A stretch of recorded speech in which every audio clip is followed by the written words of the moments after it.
All right, good morning, everybody. Let me know when you're ready.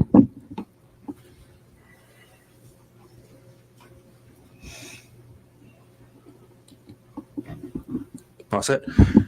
So I just want to give updates on the officer-involved shooting that we had yesterday and provide names of the officer and the suspect in this, as well as cause of death and some weapons that we recovered associated with this. And so to start off with, the officer involved is Officer Jonathan Dampier. That's Damphier. He was hired with the Albany Police Department as a police officer in February 26th of 2021. The suspect in this is Emil Layani, Olayeni,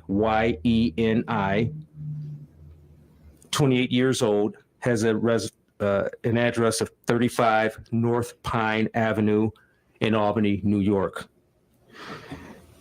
We received the autopsy results yesterday, and the coroner has certified a death certificate that indicates that Mr.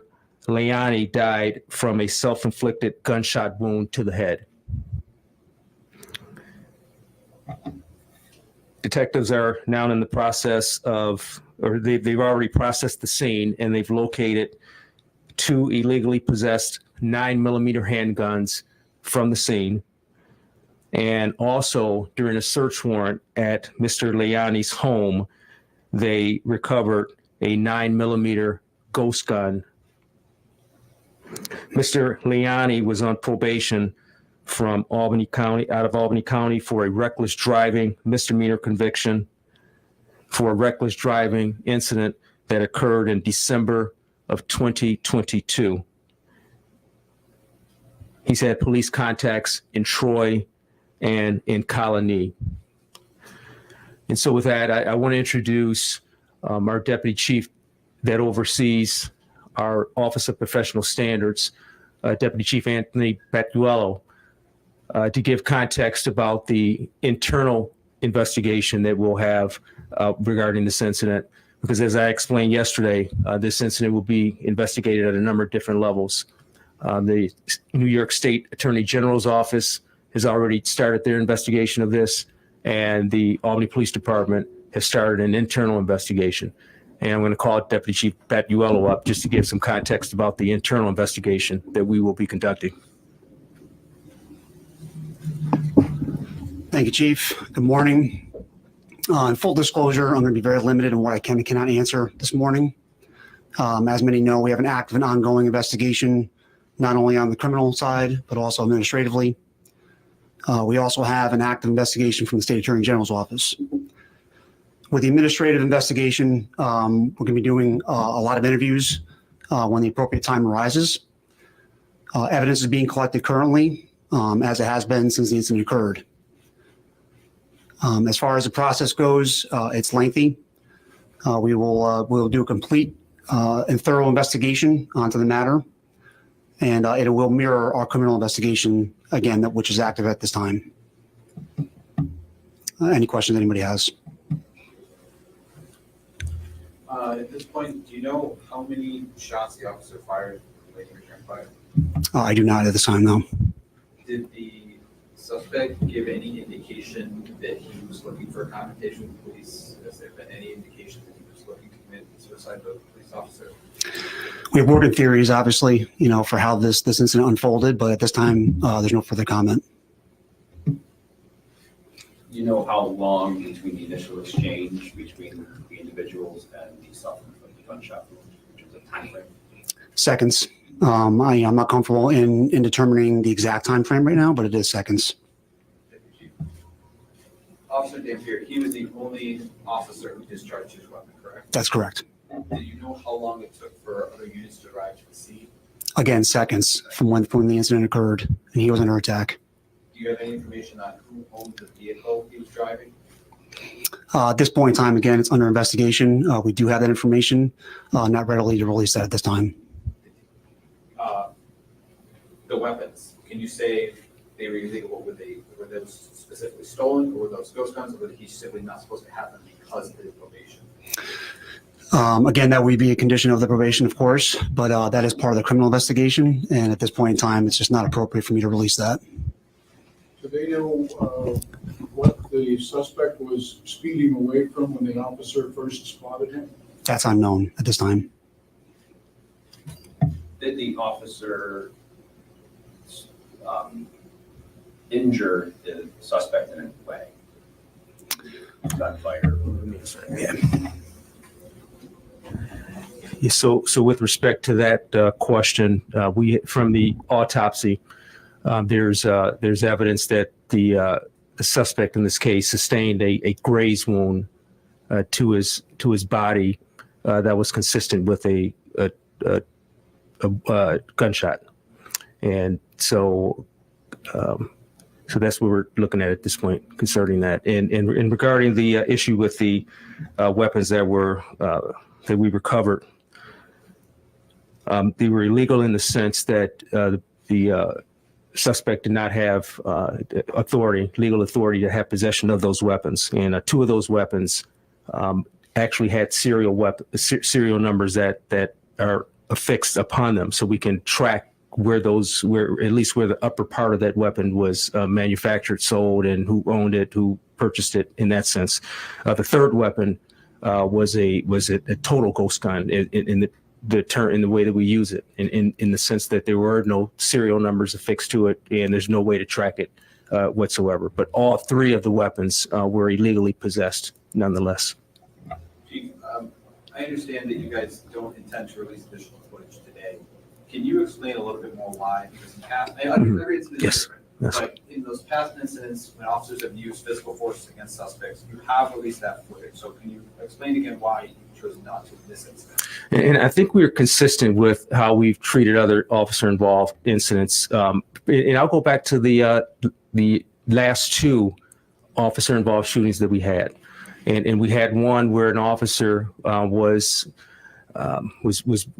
being approached by an individual who had a knife. The officer discharged his weapon when the individual got within feet of that officer. And we stopped that video, the public part of the video, just before the shots were fired and just before that suspect was struck, out of respect for the suspect's family, because we understand that, although the suspect may have committed a horrific act, they still have family members who weren't a part of that. And we like to be sensitive to our family, to family members of incidents like this. The next one we had where a suspect actually brutally stabbed an officer. And one of the officer's partners had to use deadly force in order to stop that assault, meaning that officer had to use his firearm in order to stop it. When we publicly showed that video, we stopped that video right before the suspect was shot, out of respect to that suspect's family. So in this case, we feel that we've got to give our officers' families that same deference. And it was agonizing to listen to what that officer was going through after that officer was shot.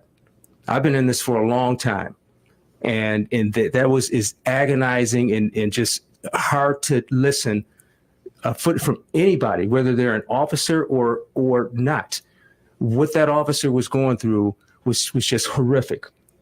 And out of respect to that officer's family, I felt that I wanted to give that officer's family the same deference that I gave families of suspects in cases like this, so that they don't have to listen to their loved one go through that agony and relive this all over again and have to go through some more additional trauma that they're already going through. And so while we would have liked to have played the whole thing, and I think at some point, probably through discovery and things like that, it'll probably get out. But I didn't want to be the one to add to the trauma that our officer's family was going through, just like we didn't want to add to the trauma that the families of suspects in these cases were going through as well. Can you say whether the officer's body camera footage caught the suspect killing himself? In other words, does it appear on the body camera footage? Does it show him committing suicide, or was that off screen? I'll have to review it again. I don't know at this point. What I can tell you though is that from my review of the body worn camera, it clearly shows what we saw yesterday. The suspect fired his handgun at the officer a couple of times, struck the officer. It also clearly shows the officer returning fire. So the officer did respond with discharging his firearm during that incident. And so beyond that, I think it'd take a little bit more investigative work to figure out after that. And that's why I was very intentional and deliberate in some of my comments the last couple of days, or the last day regarding this, is because we want to make sure that this investigation flows like it should, so that we're not speculating about what happened, and then we're letting data come through. We're letting this evidence kind of takes us where it needs to be, and so far it's worked. We knew at the very outset that there was an exchange of gunfire. We didn't know quite the nature of it. We didn't know quite at that point if the officer's discharge of his weapon had actually caused the death of the suspect. We didn't know it conclusively, but we knew the information that we had. Now, there were some inferences that the officer killed the suspect, but I was very intentional in what I said about it. And I'm being very intentional now and deliberate about what I say at this point, because the investigation, like the deputy chief said, is still ongoing. And there's still potentially some things that we don't know right now that could be uncovered. But having said that, I'm very confident that with the investigation by this New York State Attorney General's office, by the investigation that our internal officers are conducting, led by Deputy Chief Batualo, and also by the review by our Civilian Police Review Board. We've got a lot of eyes on this. Nothing will be missed. And so in time, all of the questions that you have and that others have about this, that'll all come out. But I'm just very, very deliberate and intentional and sensitive to other matters in terms of the information that I'm publicly revealing regarding this incident. Can you provide an update on the officer's condition as being released from the hospital? Don't know when he's being released, but from what I learned yesterday, surgery went well. The officer is in good spirits. The prognosis is positive, and hopefully, we can get this officer recovered soon and back on the job. Was that the only interaction between the two, the suspect and the officer, when we saw that was released publicly? Yes. What was the nature of the responding officer's interaction with the suspect? That I don't know at this point, but the responding officers that came, they secure the scene, obviously. They make sure that there are no other suspects that are around. They, render aid. That was one of the first things that the first responding officers were doing, because our officer was, he had already transmitted over the police radio that he had been shot. It was clear that he was in agony, and so the first officers there are rendering aid to that to the officer, but also any aid that's necessary with the suspect at that point as well. So that's typical of what officers would do now, until we go through the rest of the investigation, until we look at all of the body worn cameras and conduct all of the interviews with all of the officers. And again, Deputy Chief Batualo kind of alluded to this. We still have a lengthy process and interviewing everybody who was there to find out exactly where they was there. But one thing that I want to make very clear is that the interaction between the officer and the suspect in terms of the lethal force component of this, as far as we know, with the evidence has shown so far, that was the extent of the lethal force part of this interaction. Now, what the officers are doing and exactly where they were and what they were doing in the aftermath when they arrived on the scene, we'll find that out after interviews. Protocol for mental health, both while the officers in the hospital and now? So we have it. In fact, I'll let Deputy Chief Batualo talk about. We have an after action plan right now with in concerning looking at the incident itself, but also some EAP aspects of this. And I'll let him talk about that. Yeah, so we have a very robust officer wellness program that's been rejuvenated, reinvented over the last couple of years. So those officers that are connected with that program have been in touch with Officer Danfier and his family, as well as the other officers involved. Not only from that incident, but learning about this in the aftermath. It's traumatic to say the least. And they're there to assist them in dealing and coping with this incident because, like I said, it's traumatic. We haven't had an officer in this department be struck by gunfire in over 20 years. So this is something that's of new territory to a lot of our membership. And we do have in the coming days some internal debriefs that will be conducted not only on the employee assistance program side of the house, but also from an operational level. From this point in time, does it seem that the officer within his training responded within reason? My preliminary assessment is yes. Yep, absolutely. And so with that, I'll turn it over to the mayor. Thank you, Chief. And again, I want to commend the department for its swift action and its transparency with respect to this incident. As the Deputy Chief said, we have not had an officer struck by gunfire in 2 decades in the city of Albany.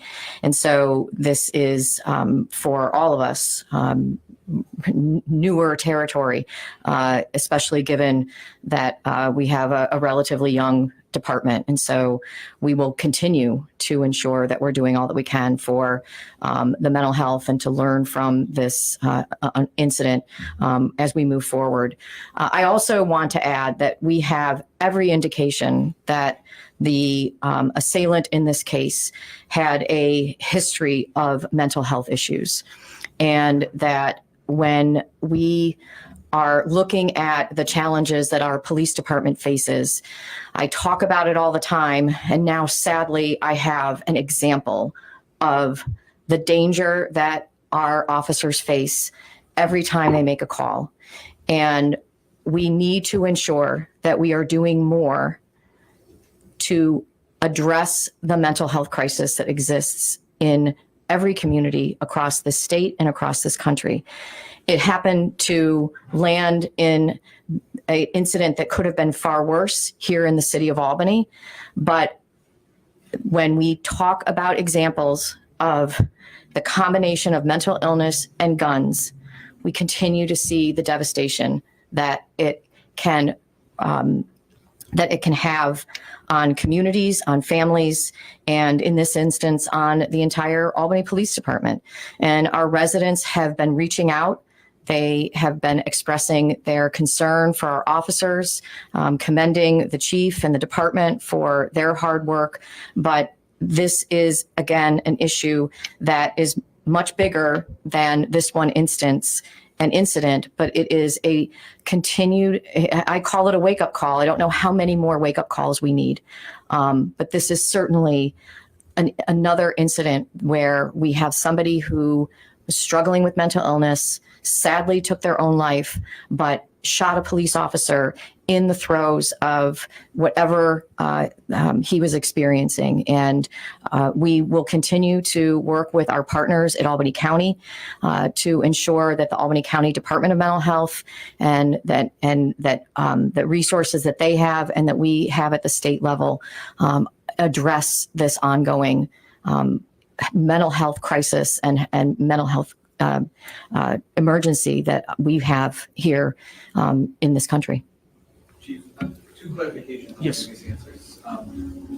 You said that 2 of the guns had serial numbers that would like to trace them. So those were not taken off. Those serial numbers were clear on the guns. Yes. Okay.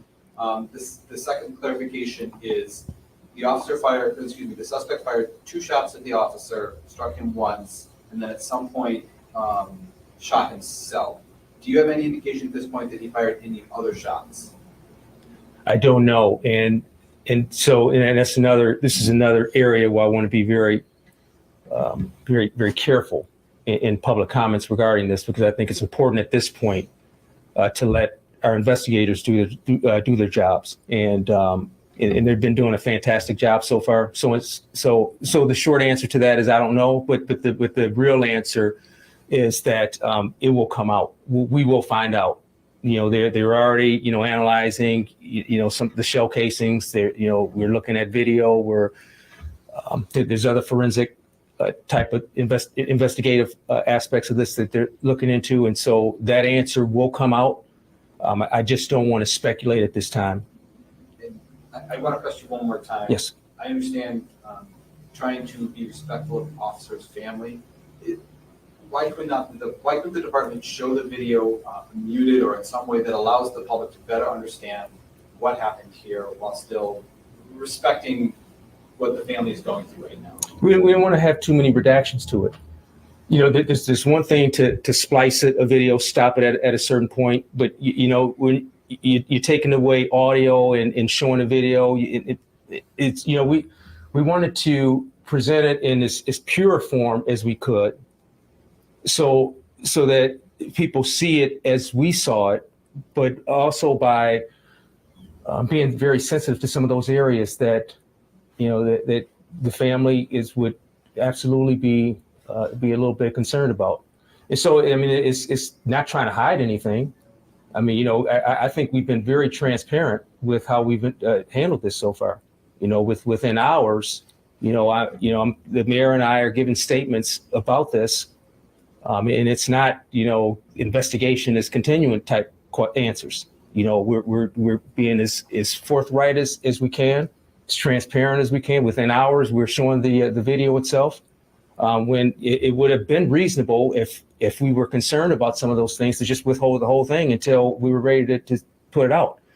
But I felt that it was important to put something out there so that people will have some context about what happened. Now, again, it just wasn't appropriate to put the whole thing out.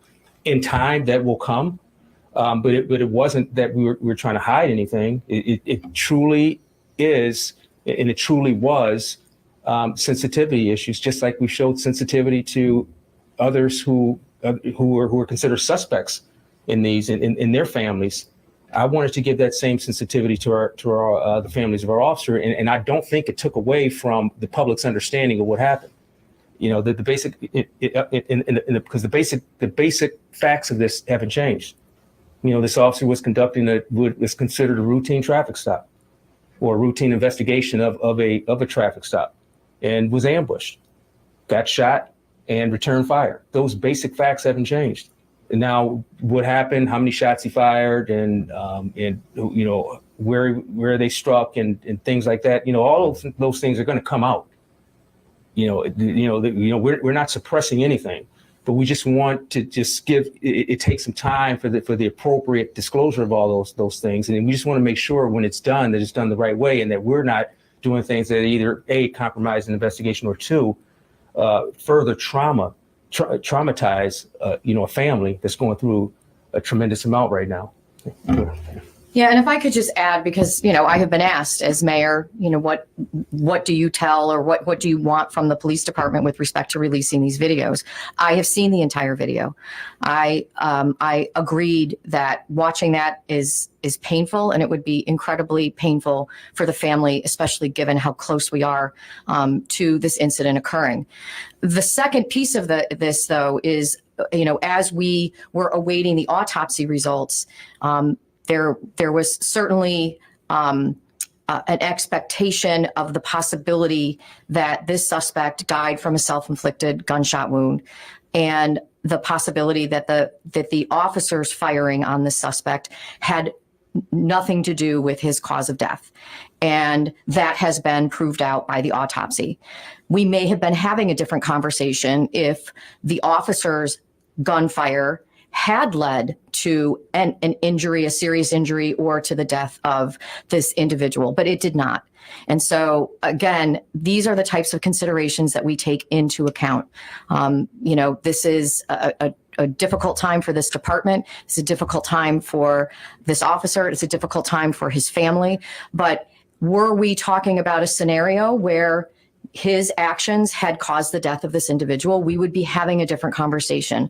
So that is why these are nuanced, and we seek to be as transparent as possible so that the public has the information that they need to understand and know that this has been investigated and that it will continue to be fully investigated. Time for one more question. Would it be worth releasing any body cam from the responding officers to help fill maybe some of those gaps?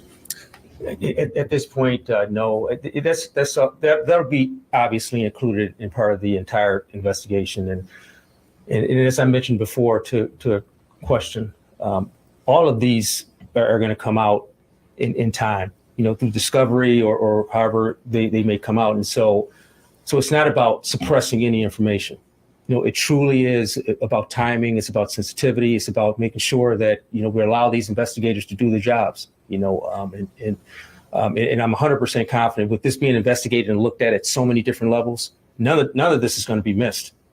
The state attorney general's office personnel, they're going to have access to all of these videos. They're going to have access to every piece of information that we have. Our civilian review board, if they choose to investigate this, they'll have that same type of access, and obviously our internal officers. So nothing will be missed. I just urge patience with respect to what the public wants, how much more information they want with this. Again, I think I'm confident that we've taken some steps to make sure that we're transparent and that we're getting some information out. We're getting it out timely. Again, within hours, we're giving out this information. Within hours, we're redacting and cutting to make sure that we can get the video out in a way that's not insensitive and that doesn't compromise an investigation. But sir, in time, that information will come out.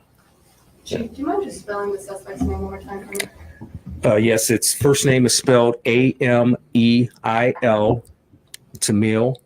And the last name is spelled Olayyeni.